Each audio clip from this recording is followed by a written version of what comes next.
3 अगस्त 2026 राजधानी दिल्ली का जंतर मंतर, जहां देश की सुरक्षा या नीतियां तय होने वाली थी, वहां सफेद कोट पहनने वाले हजारों युवा डॉक्टर सड़कों पर नारेबाजी कर रहे थे। ये वे युवा हैं जिन्होंने अपने पेरेंट्स के जीवन भर की कमाई लगाकर विदेश से एमबीबीएस की डिग्री हासिल की, लेकिन आज इसी अस्पताल के आईसीयू या वार्ड में मरीजों का इलाज नहीं कर रहे हैं, बल्कि अपने वजूद और मौलिक अधिकारों के लिए दिल्ली की धूप में संघर्ष कर रहे हैं। नहीं चलेगी, नहीं चलेगी, नहीं चलेगी, नहीं चलेगी, नहीं चलेगी, नहीं चलेगी, नहीं चलेगी। होश में आओ, होश में आओ, होश में आओ, होश में आओ, होश में आओ, होश में आओ, होश में आओ, होश में आओ, होश में आओ, होश में आओ। नहीं चलेगी, नहीं चलेगी, नहीं चलेगी, नहीं चलेगी। नमस्कार, मैं दीपेंद्र चौबे। आज हम बात कर रहे हैं फॉरेन मेडिकल ग्रेजुएट्स यानी एफएमजी की। National board of examination in medical sciences द्वारा आयोजित 28 जून 2026 की एफएमजी परीक्षा का परिणाम आते ही हड़कंप मच गया। पासिंग रेट गिरकर सिर्फ 12.3% रह गया, यानी परीक्षा देने वाले लगभग 88% बच्चे फेल कर दिए गए। आखिर 3 अगस्त को यह आक्रोश सड़कों पर क्यों फूटा? क्या यह सिर्फ बच्चों की नाकामी है, या फिर इसके पीछे नेशनल बोर्ड ऑफ एग्जामिनेशन की प्रशासनिक विफलता और गली मोहल्लों में खुले एमबीबीएस अब्रॉड कंसल्टेंट का वो खतरनाक सिंडिकेट है जिसने मासूम सपनों का सौदा किया है? आज की इस स्पेशल वीडियो में हम खोलेंगे एफएमजी विवाद का पूरा कच्चा चिट्ठा कानूनी सबूतों के साथ। आइए सबसे पहले समझते हैं कि इन छात्रों की असली मांगे और समस्याएं क्या है। पहला, 28 जून की परीक्षा में बिना किसी प्रायर नोटिस, ओरिएंटेशन या मॉक टेस्ट के अचानक वीडियो बेस्ड क्लिनिकल क्वेश्चन जोड़ दिए गए।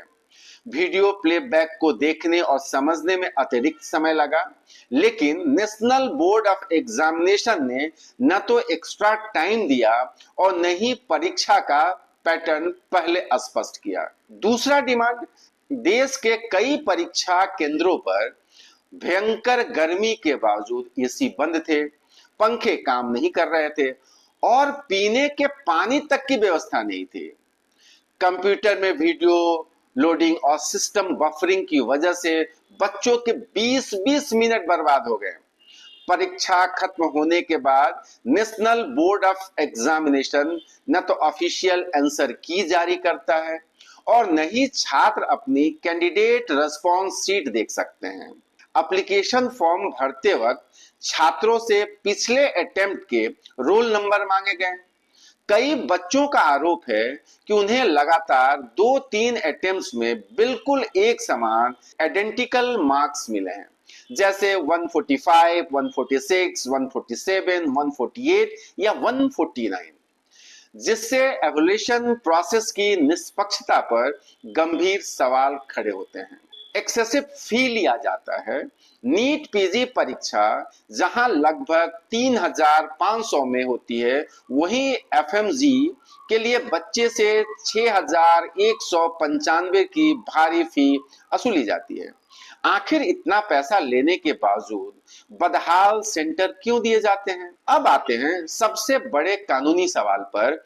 जब बच्चे अपनी एवोल्यूशन सीट मांगते हैं या री एवोल्यूशन या सर्टिफाइड कॉपी की गुहार लगाते हैं, तो नेशनल बोर्ड ऑफ एग्जामिनेशन का एक ही जवाब होता है, हमारा क्वेश्चन बैंक कॉन्फिडेंशियल है, हम आंसर की नहीं देंगे, मामला कोर्ट में है।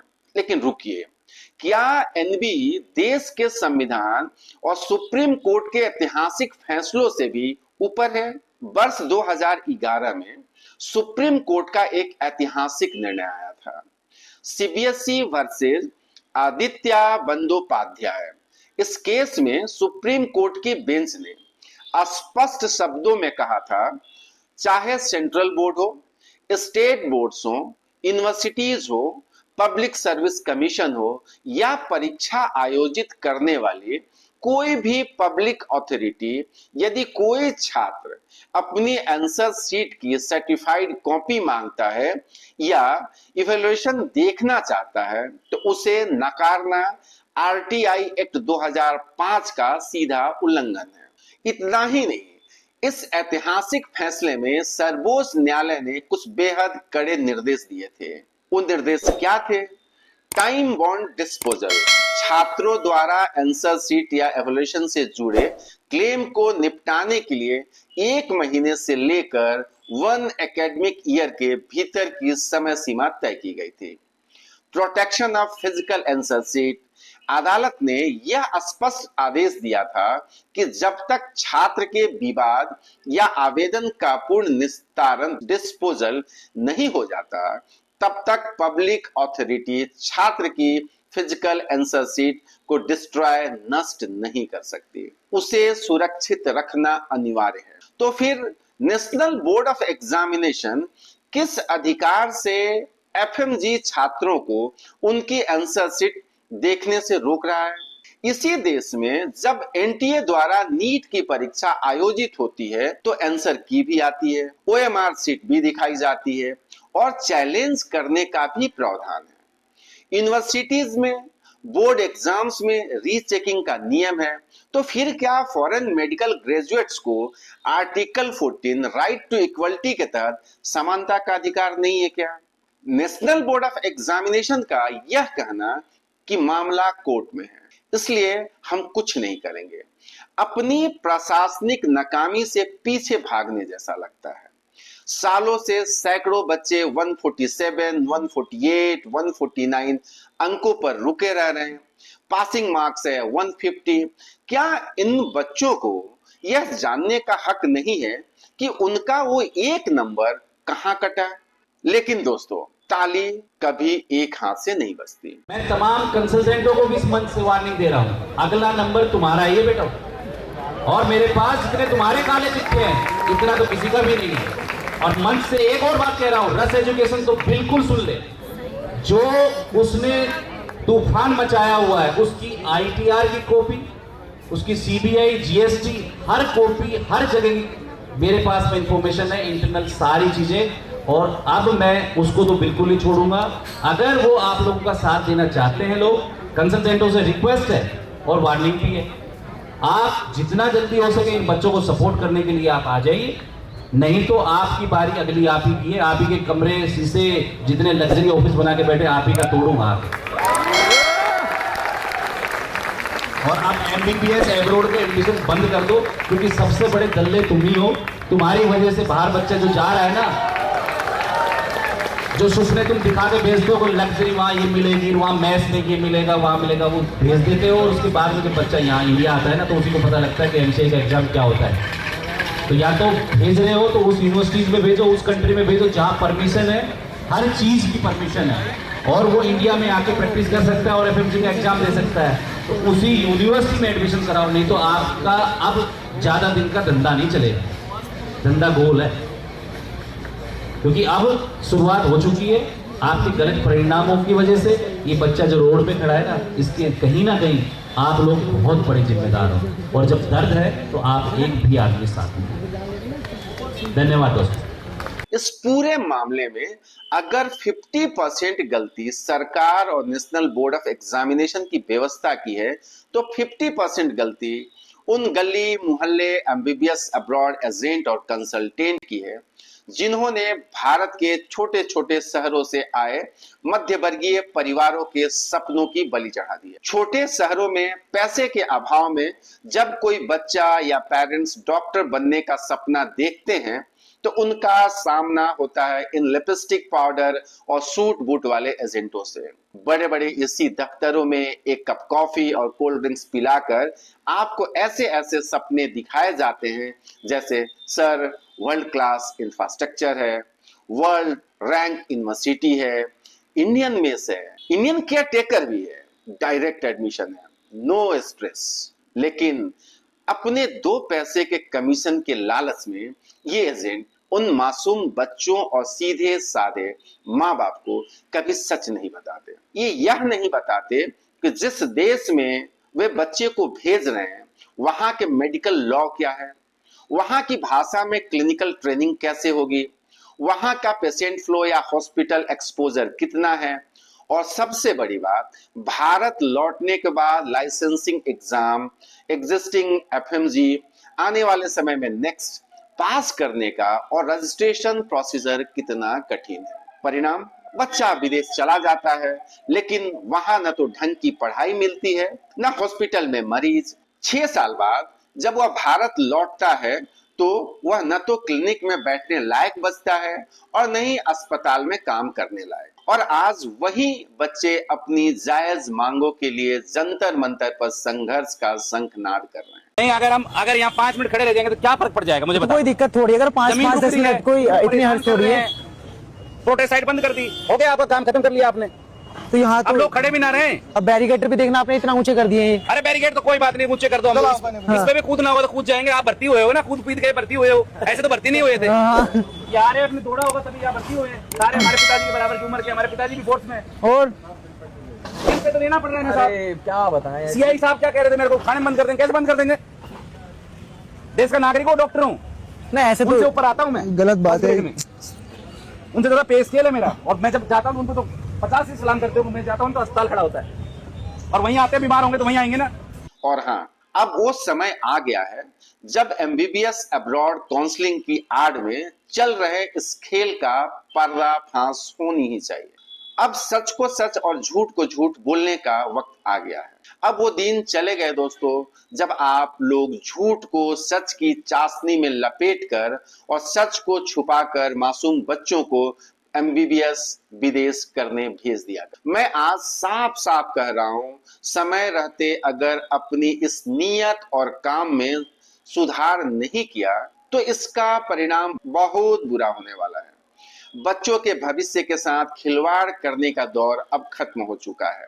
अगर आज भी नहीं सुधरे तो याद रखिएगा, यह सच्चाई जब बाहर आएगी तो संभलने का मौका भी नहीं मिलेगा। इस पूरे मंजर का सबसे दर्दनाक सच जानते हैं क्या है? छात्र आज बीच में पीस रहे हैं। National board of examination, national medical commission जिम्मेदारी लेने को तैयार नहीं है। गवर्नमेंट ऑफ इंडिया कहती है कि 88% बच्चे रिपीटर्स हैं, और वे एजेंट जिन्होंने 25-30 लाख रुपए का पैकेज बनाकर बच्चों को विदेश भेजा था, वे आज गायब हैं। छात्रों को बहुत सावधान रहने की जरूरत है। यह आपकी हक की लड़ाई है। कहीं ऐसा न हो कि ये महाराजा महारानी वाले कंसल्टेंट आपके इस आंदोलन को अपने फायदे के लिए हाईजैक कर लें और अपनी नाकामियों को छुपाने का ढाल बना लें। ध्यान दीजिए, जो छात्र आज जंतर मंतर पर प्रदर्शन कर रहे हैं उनमें से अधिकतर वे बच्चे हैं जो 2021 से पहले विदेश गए थे। उस समय नियम फिर भी थोड़े आसान थे।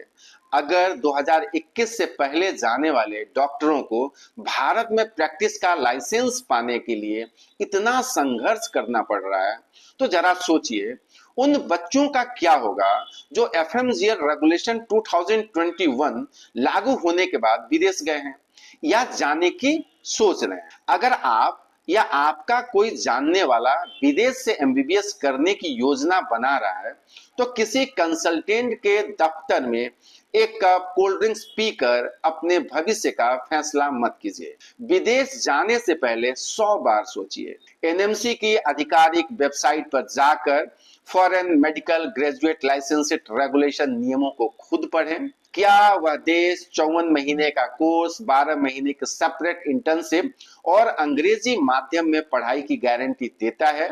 क्या वह देश अपने ही देश में आपको बिना किसी शर्त के प्रैक्टिस करने का लाइसेंस देता है? एनएमसी नियम के अनुसार यह अनिवार्य है। केवल उन्हीं देशों और यूनिवर्सिटीज में जाएं जो एनएमसी की शर्तों पर खरी उतरती हो। एफएमजी डॉक्टर्स की यह लड़ाई केवल पास या फेल होने की नहीं है। यह लड़ाई प्रणाली में ट्रांसपेरेंसी, पारदर्शिता, जस्टिस, न्याय और इक्वल राइट, समान अधिकारों की है। नेशनल बोर्ड ऑफ एग्जामिनेशन को चाहिए कि यह पारदर्शिता अपनाते हुए आंसर की और रिस्पॉन्स शीट जारी करे। बदहाल परीक्षा केंद्रों पर कार्रवाई करें और सुप्रीम कोर्ट के फैसलों का सम्मान करें। वही छात्रों को भी अपनी इस लड़ाई को खुद लड़ना होगा, बिना किसी के बहकावे में आए। दोस्तों, मैं इस तरह के मुद्दे को सालों से लगातार उठा रहा हूं। अगर आप इसे देखना चाहते हैं तो यह मेरे चैनल पर उपलब्ध है, आप खुद जाकर देख सकते हैं। मेरी और मेरी होप कंसल्टेंट टीम की पूरी सहानुभूति और सपोर्ट हमेशा आप सभी के साथ है। मेरे पास जितना भी रिसोर्स और क्षमता है, उसी के साथ मैं हमेशा आप लोगों के साथ खड़ा रहूंगा। जिन्हें हमने संवारने के सपने दिखाकर विदेश एमबीबीएस अब्रॉड भेजा था, आज वही मासूम छात्र अपने हक और भविष्य के लिए संघर्ष कर रहे हैं। अब सच को सच और झूठ को झूठ बोलने का समय आ गया है। यह समय सिर्फ बिजनेस का नहीं, बल्कि नैतिक जिम्मेदारी और प्रायश्चित को पुण्य में बदलने का है। हमारी आप सभी से सीधी अपील, समर्थन, योगदान दें। इन भावी डॉक्टरों को अकेला न छोड़ें, अपनी आवाज और संसाधनों से इस लड़ाई को बल दें। पारदर्शिता रखें, झूठ का दौर खत्म कर बच्चों को हमेशा सही और सच राह दिखाएं। अगर आज हमने इनका साथ नहीं दिया तो हमारी कंसल्टिंग का कोई मोल नहीं रह जाएगा। आइए एक कदम आगे बढ़ाएं और इनके भविष्य के शागिर्द बनें। अगर यह वीडियो आपको अच्छी और महत्वपूर्ण लगी हो तो इसे ज्यादा से ज्यादा शेयर करें और चैनल को सब्सक्राइब जरूर कर लें। आप सभी को बहुत बहुत शुभकामनाएं, बहुत बहुत शुक्रिया। नमस्कार।